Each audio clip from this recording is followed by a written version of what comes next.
Oh, you don't know how to make elotes? We can make that. This gonna be the simplest, quick, easiest recipe for Mexican street corn that you're gonna find on the internet. Trust me, look. First, we gonna get some fresh corn. Then, we gonna peel that thing. See that right there? Peel that, get all these stringy things off of that. Then we gonna get some hot water. We gonna boil our corn for about 5 minutes. 5 minutes. Make sure the water's nice and hot now, all right?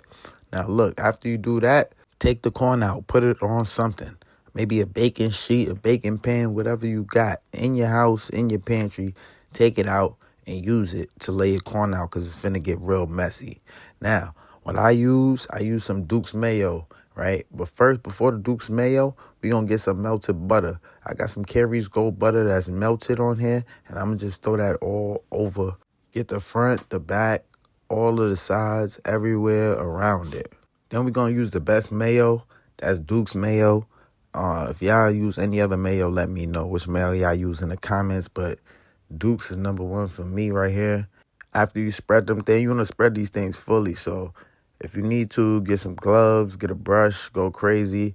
Get some tortilla cheese and some cilantro.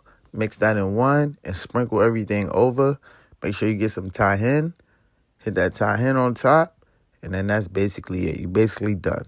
Now you know how to make Mexican street corn, elotes, whatever you want to call it.